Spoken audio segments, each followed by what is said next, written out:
to the second lecture in our series at PennGSE, IEDP. We're delighted to have Oni Lusk-Stover, a senior education specialist at World Bank. Oni's expertise is pretty extensive in privatization, public-private partnerships, which we were just talking about, inclusive education, early childhood education, and gender-based violence in many different regions: Western, Eastern, Southern Africa, Central Asia, and Europe as well. Just working with the World Bank since 2006. In 2015, you received the World Bank Group Staff Association Excellence in Leadership Award. So that's cool. And for the 5 years, Oni was the gender lead for education global practice, leading on gender dimensions across your sectors of health, sanitation, and social protection. Most recently, Oni led the World Bank Liberia Education Portfolio, expanding support to education sector in Liberia. She holds a BA from Wellesley College and a master's in International Comparative Education from Stanford University. Today she'll be talking about gender-based violence, I believe. Her presentation is titled Engaging Differently, Supporting Girls and Women Through Investments in Education, Child Care, and Addressing Gender-Based Violence. I think someone's coming in.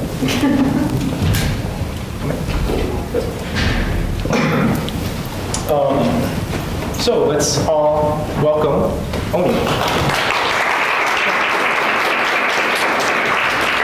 Thank you so much. It's a pleasure to be here to take a break from DC and to come up and be with all of you. Thank you for the introduction and also the invitation. It's really great to be here. A few disclaimers to start. So one, I don't consider myself an expert in anything. I think I'm still learning, as all of us are and should be for our careers and our lives. So happy to still be learning and have the privilege of doing that while being paid. My title is long because what would any World Banker be without a long title that probably is both confusing and if you look at it engaging differently and then read what follows, some would say maybe it's not engaging that differently. So I leave that to you to decide.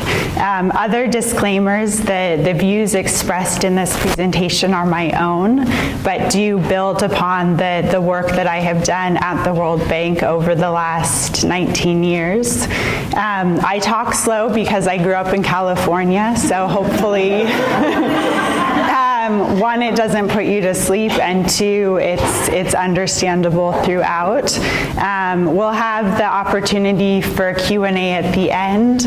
I welcome any questions and will answer as fully as I can. If I can't answer something, which is entirely possible, I'm happy to follow up. So I'll just go ahead and get started. My aim was not to do death by PowerPoint. My aim was not to have confusing graphs from the World Bank that don't seem to mean anything. So again, you get to decide if I succeeded or if I failed in that. So this is just a very brief overview of the journey I hope to take us on today. Just a brief overview of the World Bank because it keeps changing and evolving. You can decide if for the better or for the worse.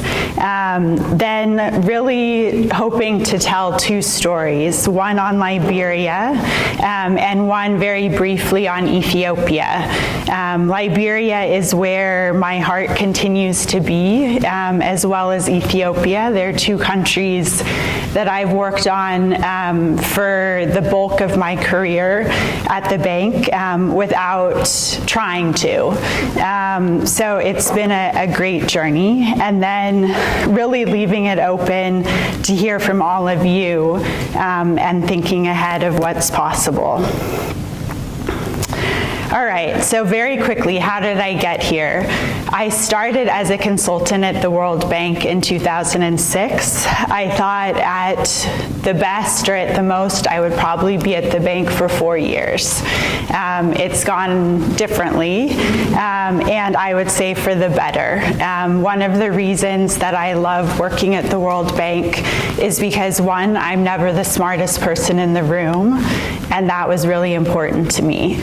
Two, I get to do things that I never expected on almost a daily basis. So I'm constantly pushed out of my comfort zone. And three, I get to see the world and interact with the world. So these are just a few photos, mostly actually in Liberia. But as was shared in my introduction, I've had the opportunity to really work in amazing places, whether it's Armenia or Bangladesh, or there's a photo here of a young girl at an IDP camp actually in Erbil. So I've worked with various teams across various regions within the bank, but as I said, my heart continues to be very much in Liberia, and even though I'm currently mapped to East Africa working in Ethiopia, I continue work in Liberia, which I'll share a bit about. So the World Bank. These are our 5 institutions. Some of you may know them. There will be no quiz at the end, so don't worry.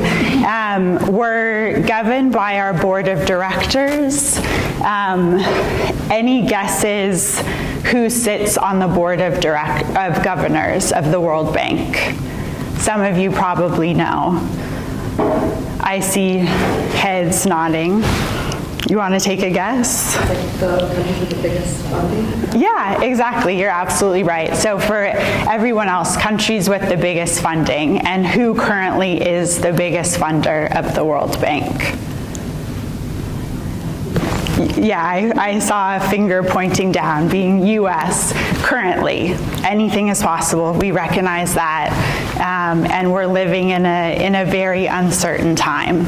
But yes, you're absolutely right. U.S. is the largest shareholder. The board is then overseen or kind of reporting down as the executive directors, with countries having an executive director, having an office, and then the World Bank Group president.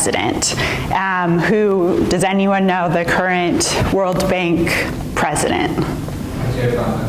Exactly. Say it louder. Yes, exactly. And he has been our president now for almost 2 years. And it's typically a 4-year rotation. So these are the different institutions that then work within the bank structure. It's called the World Bank Group because of these 5 institutions.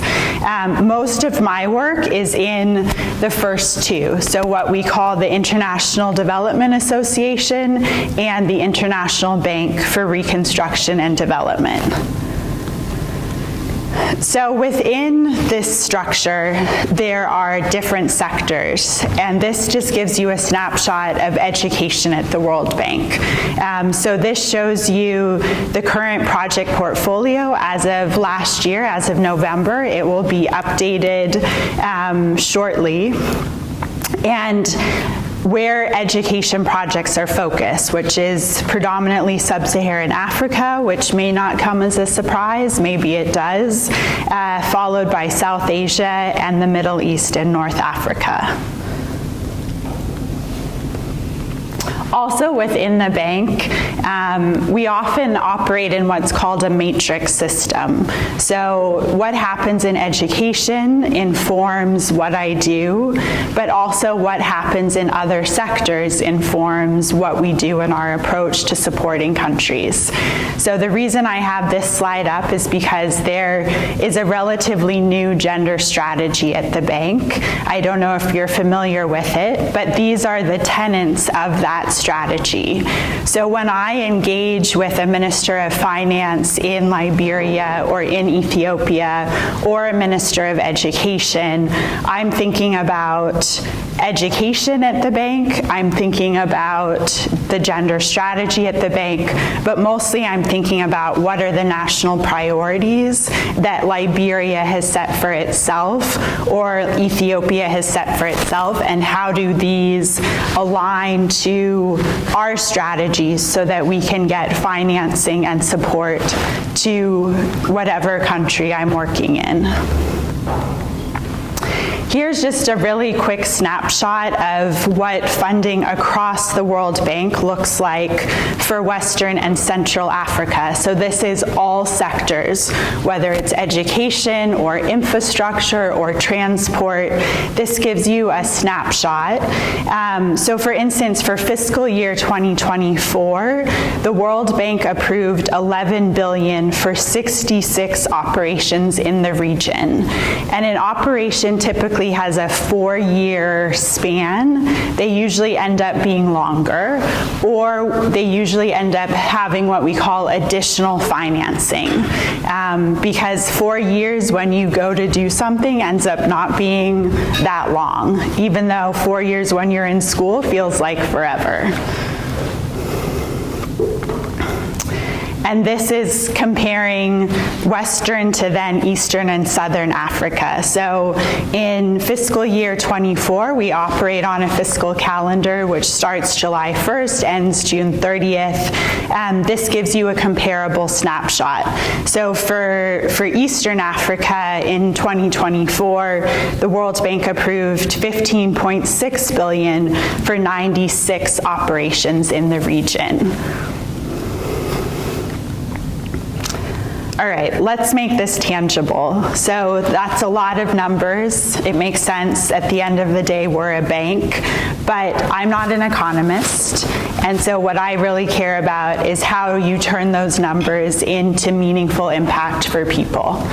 And so these are what we see really within education as the building blocks for supporting millions of girls and women.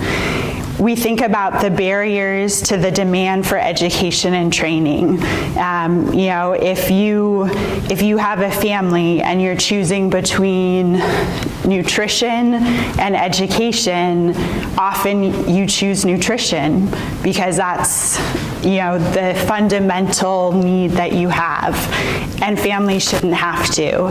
We think about the barriers to the supply of education. You know, are there enough schools? Are teachers trained? How do people access education? But then also thinking not just about the school cycle, but beyond the school cycle, so skills for jobs and life. But also, wrapped up in this is the legal and societal barriers. So we really think about legislative frameworks to girls' education and gender equality, increased domestic funding, protection against gender-based violence, all of these components. Oh, welcome.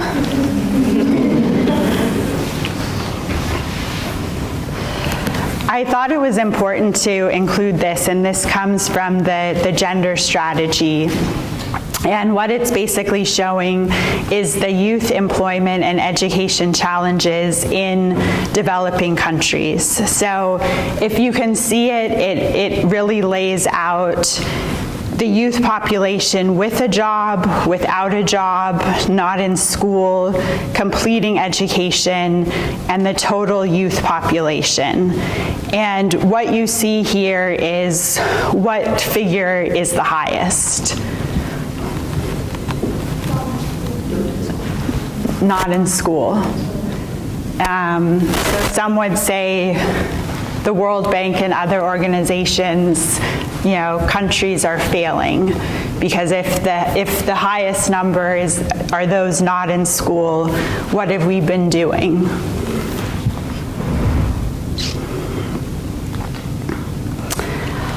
As we think about these things, we don't just engage with countries, we also do a lot of analytical work that then underpins every dialogue that we have, whether internally or externally. And so here's just a selection of some of the analytical work that underpins the dialogues and discussions that we have. As all of us know, the discussions around education and climate change or climate action continue to increase. Also, the digital pathways for education. AI now is very much at the forefront of discussions. How do we use AI for good in the education space? All right, I'm going to delve into the tangible now, which is my work in Liberia, noting that this is not my work alone. This work benefits from many, many people, most of whom live and work in Liberia on a daily basis. I'm DC-based because of my more global focus, but the day-to-day work is really centered in Liberia, Monrovia specifically. So I started as the World Bank lead education specialist in Liberia in 2017. I never expected to work in Liberia. I didn't apply for the job. I didn't know the job existed. But I was asked by, he was my manager at the time, he's now the global director for education at the World Bank, Luis Benveniste, to take on this portfolio. And he asked me to take it on for a number of reasons. We needed to expand the portfolio, that was one, but he also, as a gender advocate throughout his own career, he really wanted someone there who would fight for girls' education and would fight for the gender dimensions within the education portfolio.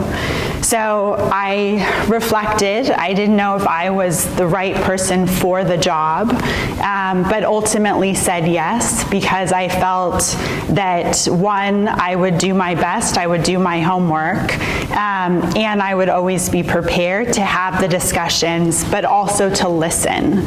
And that was fundamental. For any position I've had at the bank, it's really fundamental to me that I listen before I talk. And there can sometimes be a misconception that the World Bank goes in and all they do is talk and they rarely listen. And some of that is a valid critique of the bank, I have to say, being completely honest. But one of the reasons that I joined the bank and have stayed at the bank is because I also believe that can evolve. And so taking that approach, I worked across the portfolio. We had one project that was being prepared when I took over, and during my time there, we prepared and implemented 3 projects, including working with the Global Partnership for Education on 2 grants in Liberia. We also had a very active role with the local education group that was being headed by USAID, and it's really the coalition of development partners working together that made our work in Liberia successful. We could not have done it alone, and it was really about creating synergies, whether it was in early childhood development or skills. One of the first documents I read when I got to Liberia was an adolescent assessment that had been produced by USAID, and it was one of the best pieces of work I had seen in terms of really assessing what was going on in Liberia with the adolescent age group, in terms of dropouts, in terms of drug use, really the lack of pathways of opportunity that were happening. So one of the programs that I inherited was a piece of a larger program, and it was a program that was relatively small in scale by World Bank standards, but that I felt and my colleagues felt could have a huge impact. So the Economic Empowerment of Adolescent Girls program started as part of a larger program through the Nike Adolescent Adolescent Girls Initiative. And that initiative not only was funding programs in Liberia, they were funding programs throughout the world in partnership with the World Bank. That Adolescent Girls Initiative at a certain point came to a close, which is what often happens with our program cycles. But we had the opportunity to take that program because we saw how successful it was and keep it going. And that's what we did. And the objective of this, I won't read the slide to you verbatim because you can read it yourself, but it was really focused on really addressing multiple issues, which was low unemployment, especially for young women, and also an increasing demand for ECD services. And people often don't think about it, but Liberia still has a relatively high fertility rate.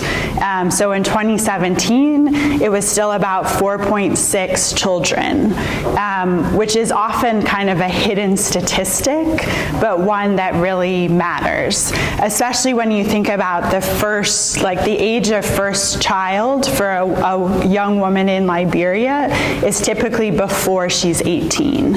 And so what, her life trajectory before that and after that completely changes. So this is what the EPAG-ECD program looked like. We targeted 18-year-olds that had a high school certificate to align with the Ministry of Education's teacher requirements. And then we provided classroom training that lasted 3 to 4 months with an ECD placement, so effectively student teaching. So initially we had 2 tracks, a teacher aide and caregiver. Now all trainees are teacher aides. And then we worked with the ministry to revise their ECD curriculum to then train these young women with the Ministry of Education approved curriculum. But as we went through the program year by year, we also saw that we needed to build in more, that there needed to be life skills training, business skills training, and also a mental health component. We also realized as we assessed how the trainings were going, in the initial years, so for me starting in 2017, but then each subsequent year, when we would look at the training, look at the feedback from the trainees, we realized that there were pieces missing. So for instance, there was a real need for free on-site childcare because many of the trainees already had children themselves. There was a need for a part-time structure, so AM or PM sessions, because most of these young women had other obligations. There was a need for a daily stipend and a savings match scheme to alleviate financial barriers, and these were linked to attendance. We also really increased our engagement with communities and families because there was an initial stigma and distrust about the program, not just because it was the World Bank, but because it was in partnership with the government. And so we really worked on community outreach. Then we also really bolstered our focus on sexual exploitation and abuse because that came out clearly as a major issue. For many of the trainees, this was the first time they felt they had been in a safe space, and there was sharing and reporting of many incidents that the initial local NGO who we partnered with to provide the training said they did not feel sufficiently prepared to address. So we built in much more mental health support, but also a trained psychologist became a part of the training program. And through that, we were able to offer the free counseling sessions. So now we're at the point where, believe it or not, we're actually finishing the end line for an RCT, and we're really excited about this.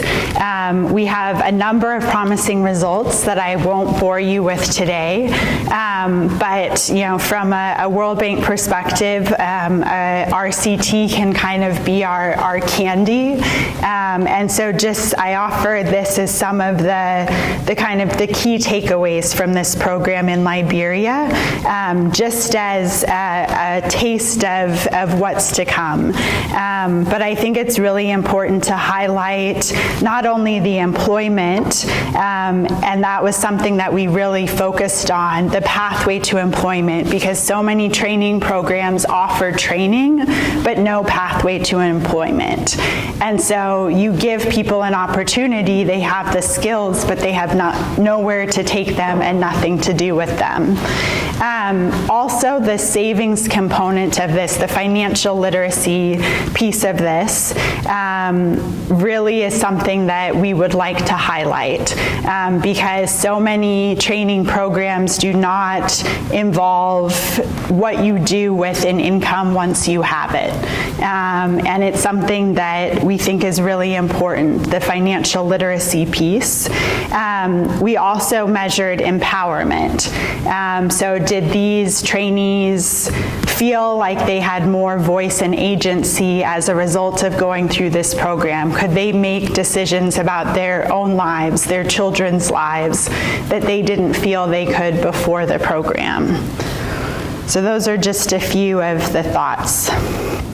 I can tell I'm losing everyone. We're going into a pre-lunch slump. So I'm going to just quickly change gears and talk about my work in Ethiopia. Again, you wanted to come in? I have so many questions on the project that seems so interesting. I'm sorry for interrupting you. No, it's fine. I just was curious about two things mainly I wanted to ask you. First of all, what is the kind of employment that you see?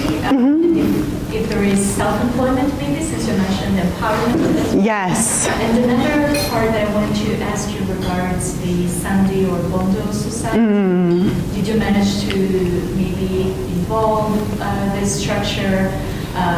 Did you have female leaders being part of the project? I'm very interested. Yeah, no, and those are especially the second one is a very specific question, which means you've probably been to Liberia or, okay, yeah. Very similar in this sense. Exactly. So on the first question, you're absolutely right, especially for our earlier cohorts, and given the entrepreneurial modules that we built in, we did see they banded together, many of the women, and have started their own centers, because we also developed a business plan track and took them through how to write a business plan, and then they had to present their proposals, and they had winning teams. And so some of those initial cohorts have gone on to start their own centers.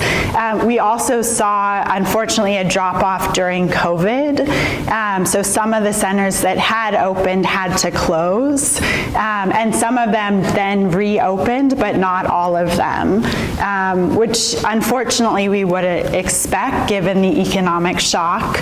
But yes is the answer to that question. In terms of involving the traditional leaders, we really tried to bring in local communities and really focus on how this was benefiting local communities, because that was absolutely so important. If it was just shown as the World Bank thinks this is a positive thing, it wouldn't have had traction. So building in those local community connections, and especially the NGO that we've worked with, has been phenomenal, because it's run by women for women, and we've learned so much from this local NGO, and really just partnering with them and really trying to be the silent partner almost, and just letting them take the lead. And I think that's why we saw the take-up that we did, because of their respect in the community versus us. Thank you so much. So just very quickly, I realize I'm at about 30 minutes. So these days, so I've been based in education for my entire time at the bank, but I'm currently on a special assignment with another team within the bank, which is called social development. And the reason I'm with them is because of my experience with gender-based violence, school-related gender-based violence, and really working with different communities. So I've been working with this team for the past almost 2 years, and I'll go back to education. But what is really beneficial is being able to be within the bank and work across what we call sectors, even though we're doing such complementary work, and it really makes so much sense for us to work together. So the project that I'm focusing on in Ethiopia is a 5-year project currently, and it's a $300 million IDA grant. And it has 3 components. One is really focused on infrastructure, so really the response to conflict and the recovery process in different regions of Ethiopia. The component that I focus on is the multi-sectoral response for GBV survivors. And that is a $70 million component within the larger project. So within this project here is just very broadly the GBV theory of change. I'm not going to go bullet by bullet, and I will share my presentation so you'll have it as a reference. But it just really takes us through each stage and how it's conceived under the response piece, under the recovery piece, and under the resilience piece. And I just wanted to focus in very briefly on how we're including childcare services within this project. Because going back to the education slide and also the gender strategy slide, a key piece of what the World Bank is now focusing on is the care economy. And that means how mostly women, but not only women, are disproportionately using time to care either for children or for parents or elderly. And this is really a central tenet of the gender strategy and also of the education portfolio.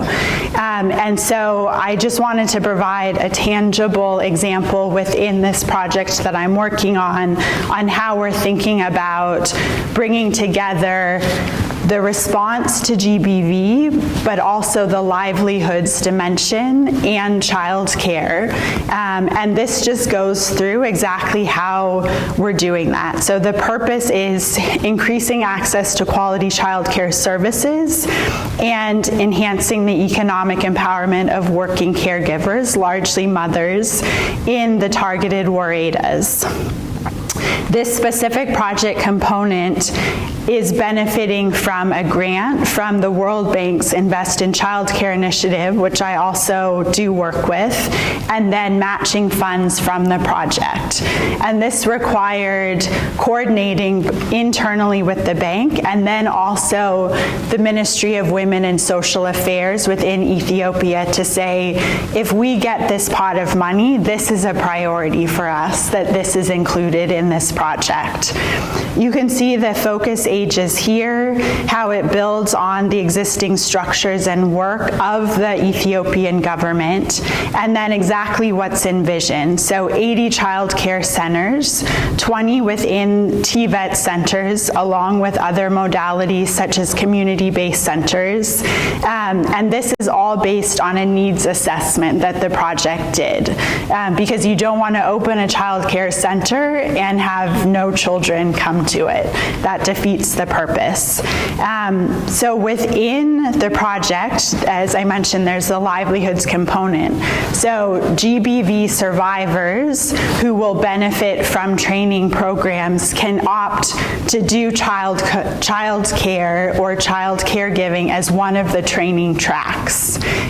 So it's really trying to address, just as we are in Liberia, a need, which is employment and skills with a clear path to employment, and at the same time address the need for quality child care services in the country, especially amongst these populations that have been displaced, are in refugee camps, for instance, and so offering them a set of services that address two needs. And with that, I'm done. I have additional slides, but I wanted to be conscious of time and just inundating you with information because I could go on much longer.